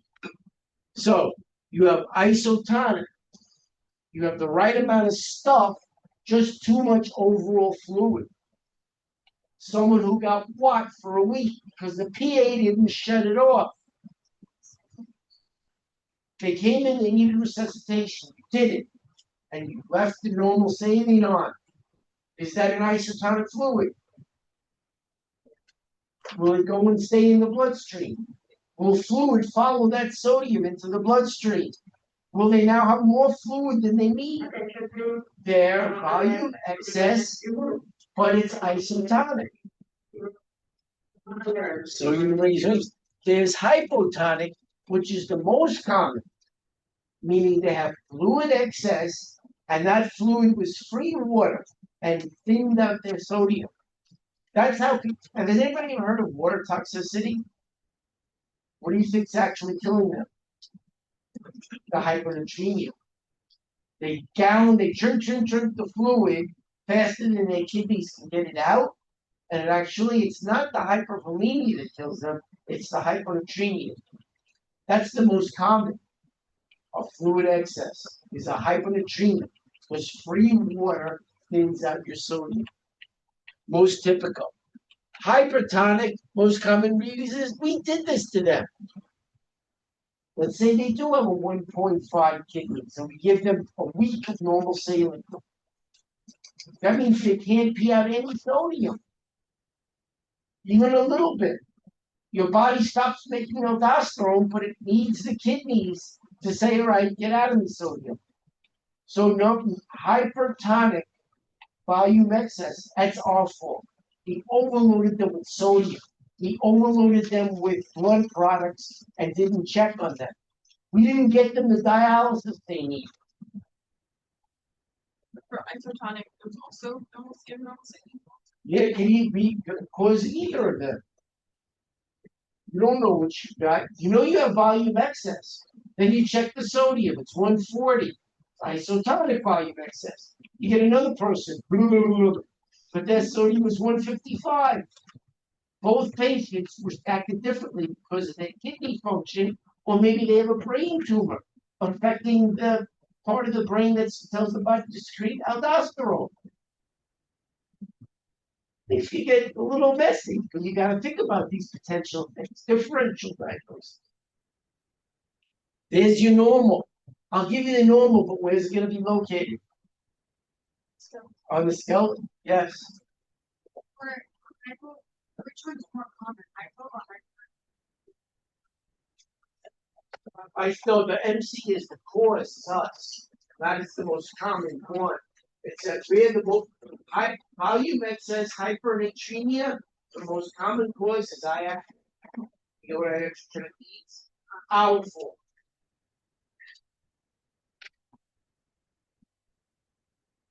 So isotonic can be iatrogenic too. It's our fault again. Renal insufficiency, cirrhosis, CHF. The heart, left side heart's failing. It can't beat it out. That means the saline can't. You have the right amount of salt, but you just can't get your fluid to the kidneys. Hypotonic, giving salt poor fluids. What did I say is a good maintenance fluid? Temporarily. Half normal saline. What if I give them half normal saline, but I treat it like a resuscitative fluid? What's going to happen to their salt level? Is it half as much? And what happens to their fluid level with that much fluid? Twice as much. Volume excess, hyponatremia. So salt poor fluids, replacement of losses. Third spacing. ADH, volume excess, free water return channels, volume excess, hyponatremia. SIADH.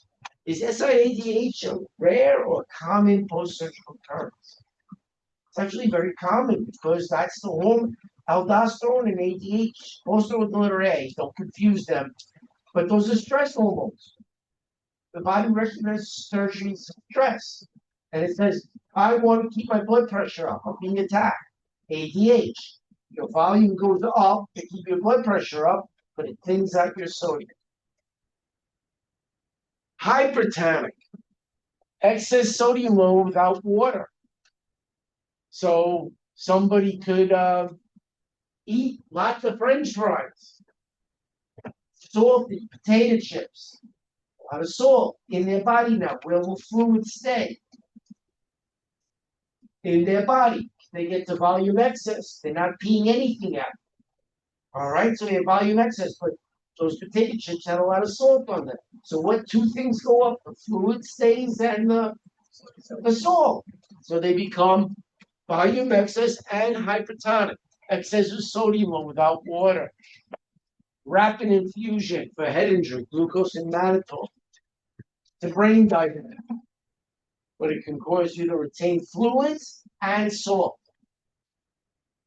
The most common is somebody who decided to eat a whole crap load of potato chips. They did it to themselves. So SAIDH, a common post-surgical complication. Too much blood hormone from the posterior pituitary. That's right. Inappropriate. Those free water return channels, they are wide open. If you get all that free water back, you become hypervolemic. However, it dilutes your sodium, so you become hyponatremic. That's the problem. And you can't give them normal saline. Why? Won't that bump up their sodium? 9 milligrams per cc, did the math. It will, but what will it also bump up? Volume. Do they have any room? No. So, syndrome of antidiuretic hormone, all right, especially patients, small cell carcinoma, meaning there's a tumor by the posterior pituitary that thinks it's a posterior pituitary. And what two hormones does the posterior pituitary excrete? ADH and oxytocin. Only the tumor doesn't get the shut-off signal. The regular posterior pituitary, it's a negative feedback. As you have enough, it shuts off. And that's what makes tumors cancer cells. They don't listen. Either they don't do what they're supposed to, or they do it, but they do it and don't stop, like a pheochromocytoma. It's a tumor on the kidneys. And it just doesn't shut up releasing endogenous catecholamines. It thinks it's a gland. SIADH, post-surgical patients, brain tumors by the posterior pituitary, head trauma that injures the posterior pituitary, strokes that injure the posterior pituitary, meningitis, encephalitis, infection of the brain. If the ADH doesn't shut off when it's supposed to, those free water return channels never close. You become hypervolemic, hyponatremic. Excessive release of vasopressin, which is known as antidiuretic hormone, from the posterior pit. Hyponatremia, free water return channels are wide open, back to your body, not to the toilet. Hypervolemic, hyponatremia with fluid overload.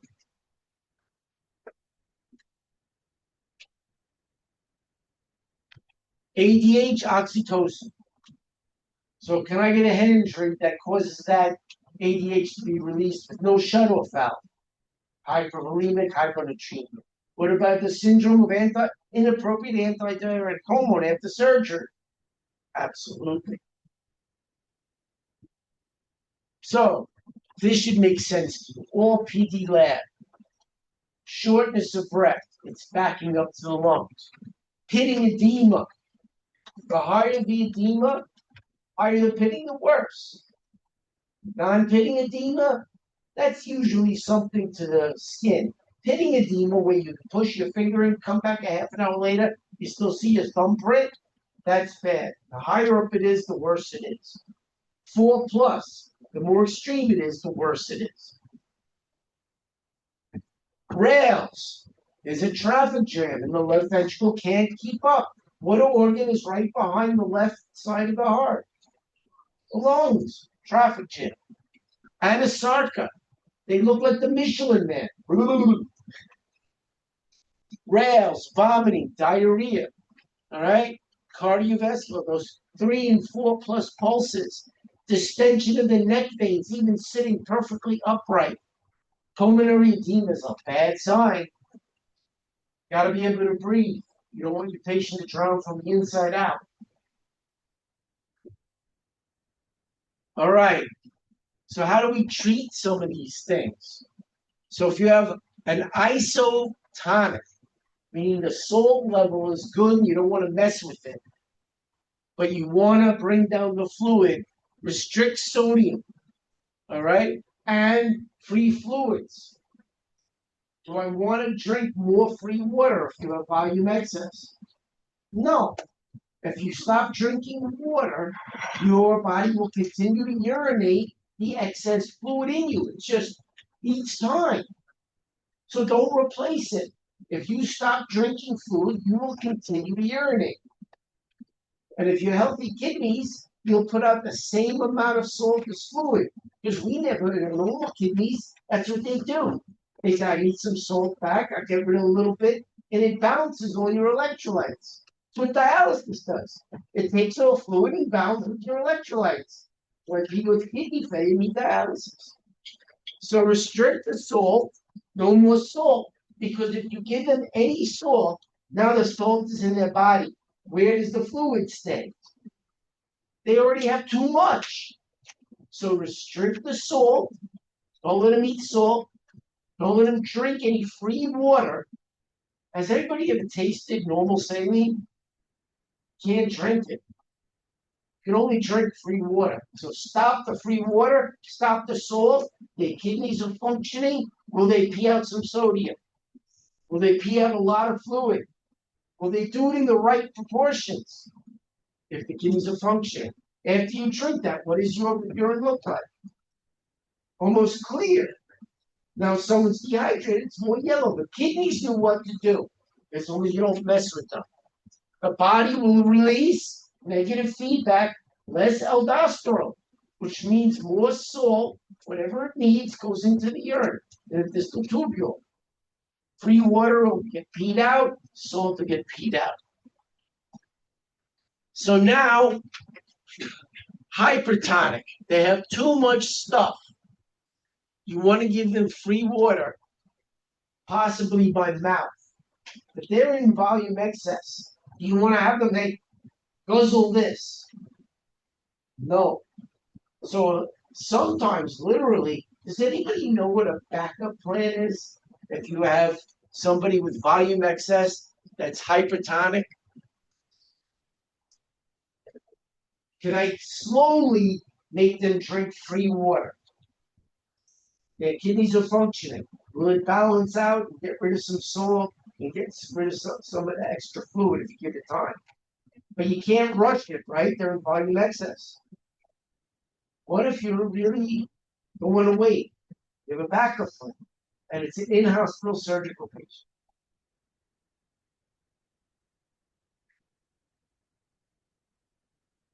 You guys aren't good.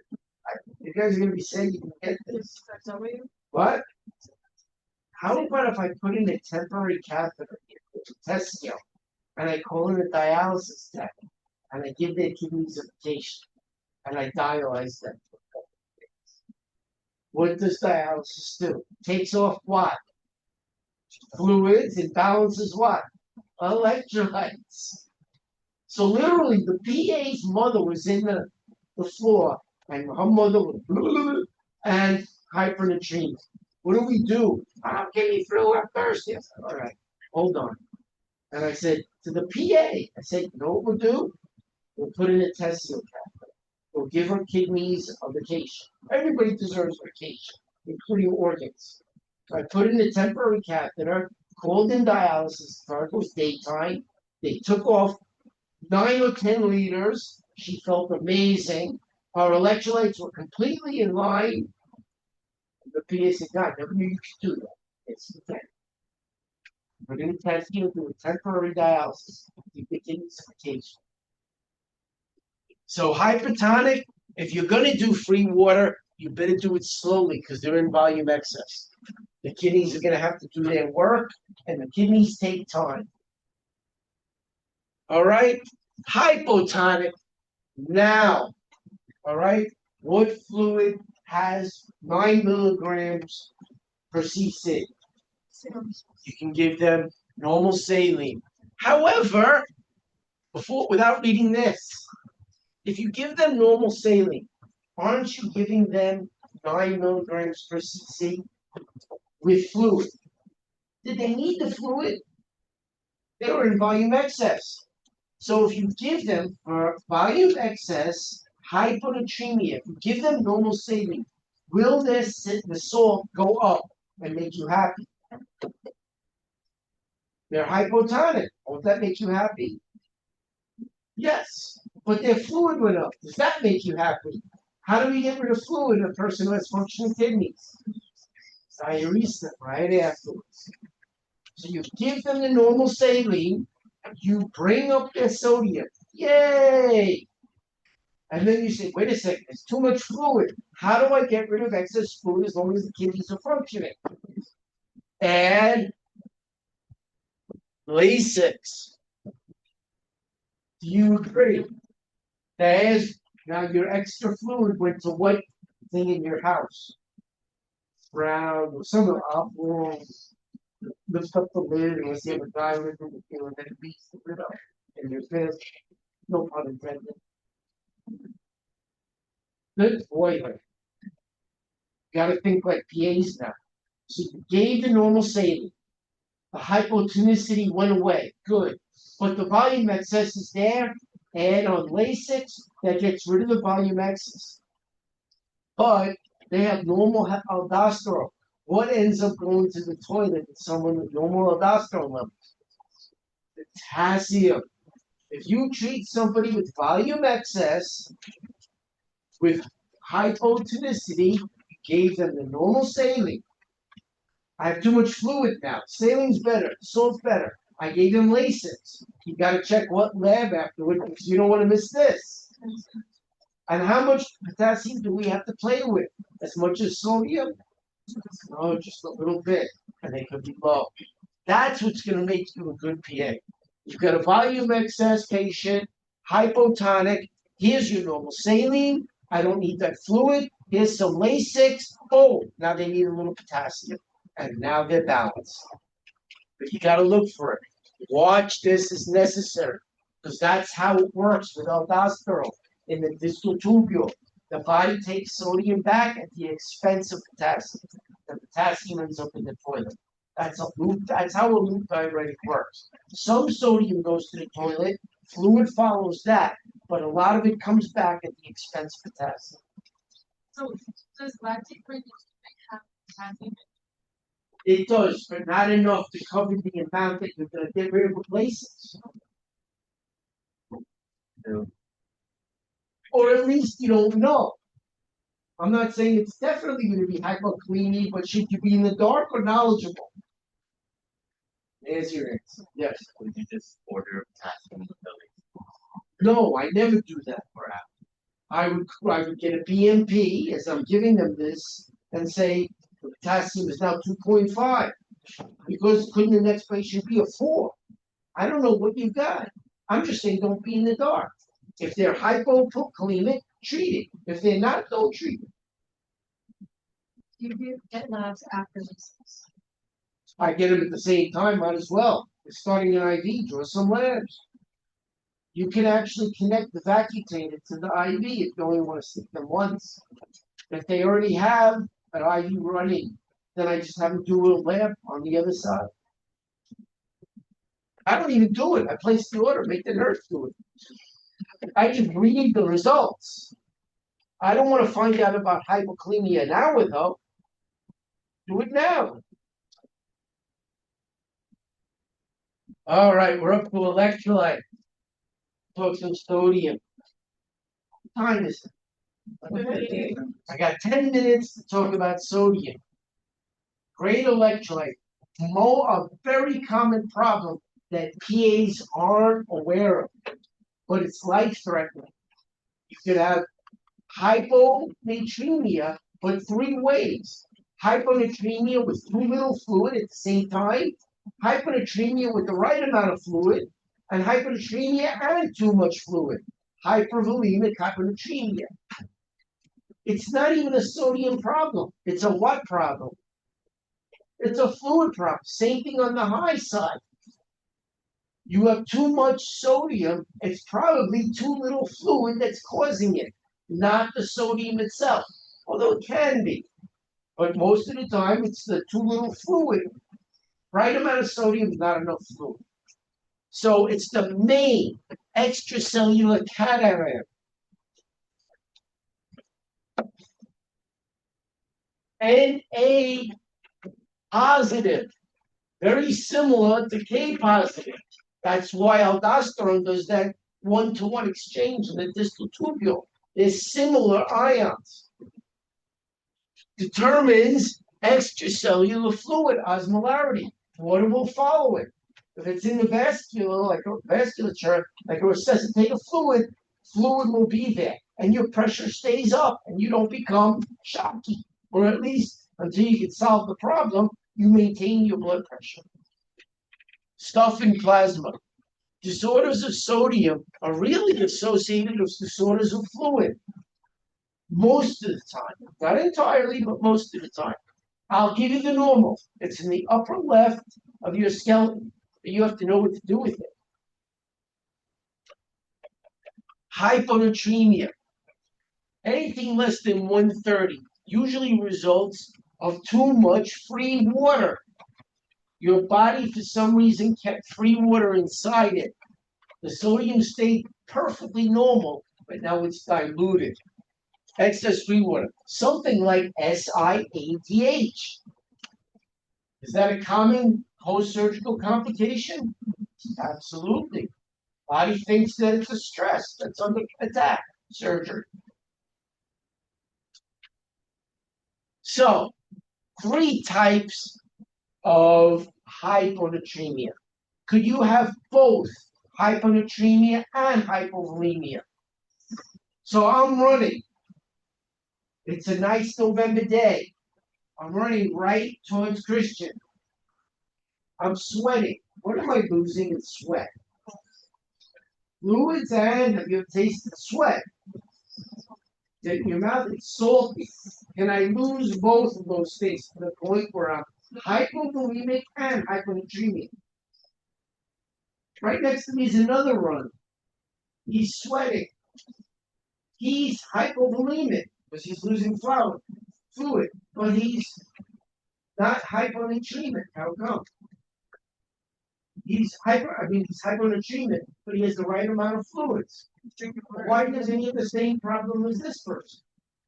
Why is his euvolemic hyponatremia? They're both running, they're both at mile 26. He's drinking what? What are they handing everybody along the way? Free water. That keeps up your volume. How much salt is in free water? None. He's euvolemic, but he's hyponatremic. You are 10. Do you prepare yourself to treat this guy, that guy, or you were prepared for both of these issues? Both. On the examiners, they're going to say, I'm prepared for this guy, that guy, or both. Sure. You can get the question wrong, it's up to you. You got to be prepared for either of those. So hypovolemic, hyponatremia, diuretic excess, too much Lasix. What goes out with Lasix? Fluids. You're hypovolemic. There's some salt, not a lot because you suck some of it back, but does some go to the toilet? Could it be enough to make you hyponatremic as well? What if I throw in a third thing? What if they're hypoaldosterone? What's bringing the sodium back in the distal tubule? They don't have enough. So they're hyperkalemic, but they're hyponatremic because that one-to-one exchange doesn't happen. And with all that salt going out, they get very hypovolemic. So diuretic excess can cause dehydration, hypovolemia, and maybe even a little hyponatremia. Hypoaldosteronism. I underlined it. Their potassium stays, the salt goes out, and lots of fluid goes out. And now they're hypovolemic, hyponatremic. That's what aldosterone does. Sodium, potassium, and distal tubule. Vomiting, over-aggressive suctioning, because you're imbalancing their electrolytes when you suction too aggressively. Burns, what keeps fluid and stuff in you? It's been burnt. Pancreatitis, sweating, 3 asterisks. Might you see this at the tent in Central Park after the New York City Marathon? Because they didn't get enough fluids, hypovolemia, they sweated salt, hyponatremia. Euvolemic. They have the right amount of fluid, but they have a decreased concentration of sodium. Guess what it says? New York City Marathon. Because what have they been drinking all along the way that's completely repleted? Free water, but they've been sweating sore. Euvolemic hyponatremia. Be prepared for both, unless you don't want the question correct. SIADH. You brought back a lot of free fluid to the right amount, but it diluted your sodium. And then hypervolemic, renal failure. That's what the kidneys do. Get rid of fluid, balances your electrolytes. So it's not doing either. So you accumulate fluid greater than 1.5 in the kidneys. I'm concerned they could have an 8. They could use a shot. They may need dialysis. Too much fluid and their electrolytes are imbalanced, and they have too much sodium as well. Hepatic failure, CHF. By definition, CHF means the left ventricle is not pushing out blood. What organ is the third artery of the descending aorta? The renals. So the renals secrete renin, which makes it even worse. It's a vicious cycle. The pressure goes up. The left ventricle is already weak. Now it's even weaker. Iatrogenic. Guess what? We pumped them for a week. Normally saline. And then here, asterisk, SIADH. Hypervolemic, but hyponatremic. Too much fluid, but not enough sodium. Most asymptomatic, but eventually, irritability, weakness, fatigue, decreased reflexes. If it gets less than 120, seizures, coma, death from brain swelling. Why does the brain swell? You have all this extra fluid because you have less sodium in the sinuses of the brain. So it goes into what? Osmotic. It goes from an area of less concentration. It goes into the brain cells to thin it out. There's not a lot of room back there. It's a skull. So you have less sodium in the fluid of the sinuses of the brain and less than inside the cells. It goes inside to try and thin it out, and the brain swells. So treating these, I think this will be my last slide. What time is it? Last slide. Hypovolemic, obviously. Can you give them fluids and 9 milligrams per cc of sodium? So you give them normal saline slowly. And obviously, you tell them when they feel better, go finish the last 2 miles. No, you say your marathon is over for today. Stop the underlying problem. Stop the sweating. Euvolemic. Can I give them 9 milligrams of sodium in the normal saline? Will that bring up their sodium? That 9 milligrams normal saline? Yes, but it'll also bring up their fluid. Did they need the extra fluid if they're euvolemic? So what do I back it up with? Diuretic. But what electrolyte do I test them for just to make sure it's not out of whack? Potassium. Euvolemic. Normal saline, then add Lasix afterwards. And if they're euvolemic, hyponatremic, do I let them drink free water? It'll dilute their sodium again. Fluid restriction. Hypervolemic. Fluid restriction is your first go-to. If their kidneys are functioning, and the patients hate this, they're screaming at me, but will the body urine out the extra fluid it needs to compare to what its sodium level is? You gotta be strong. No, you gotta let you get down to a normal fluid level with the right concentration of sodium. So fluid restriction is first. Diuretics, be very carefully, but remember, sodium will go down too, a little bit with loop diuretics. That's how they work. Right? And when we have a next class, we'll talk about hypervolemic hyponatremia. The most common and it's the most common.